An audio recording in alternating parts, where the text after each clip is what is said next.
Scuterul electric Rotac Mandarin este disponibil în 3 culori: alb, roșu și gri. Acesta folosește un motor cu o putere de 1600 de W, fiind integrat în roata spate. Tot la roata spate găsim și sistem de suspensie. Sistemul de suspensie este prezent și pentru roata față. Mai mult decât atât, aici avem și sistem de frânare hidraulică cu disc. Scuterul Rotac Mandarin este omologat pentru a transporta 2 persoane, iar pasagerul are și suport pentru picioare. Scuterul are autonomie de 55 de km și acesta poate atinge 25 de km la oră. Scuterul are 3 spații de depozitare, unul în partea din stânga, imediat sub ghidon, iar pentru spațiul al doilea, rotim invers acelor de ceasornic cheia de contact și deschidem compartimentul de sub șa. Acesta este izolat de apă și praf și tot aici găsim și acumulatorul, unde revenim imediat. Iar al treilea spațiu este această cutie de transport, unde putem depozita, de exemplu, o cască, și aceasta este securizată cu cheie. Compartimentul acumulatorului se află sub șa, sub această ușiță, iar acumulatorul are o capacitate de 20 de amperi și 60 de volți. Acesta este detașabil și se poate încărca și în afara scuterului. Tot aici găsim și comutatorul pentru pornit și oprit întregului curent electric al scuterului.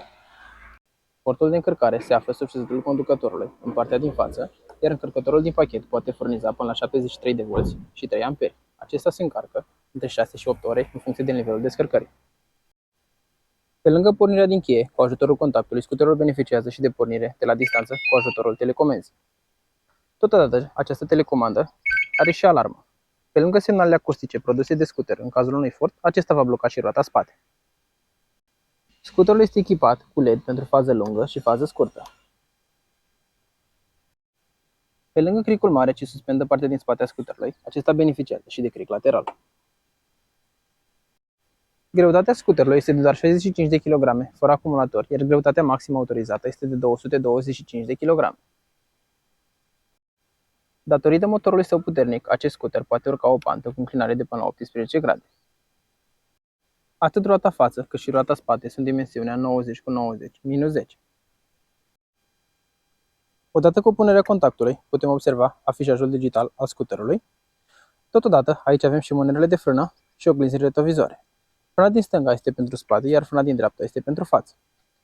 Aici avem mânerul accelerației, cele 3 trepte de rulaj, în dreapta 3 atinge 25 de km la oră, butonul pentru lumini, iar faza lungă și faza scurtă o comutăm din acest buton din partea stângă, buton pentru claxon atât pe partea dreaptă, cât și pe partea stângă, și aici avem butonul pentru semnalizare, dreapta respectiv stânga.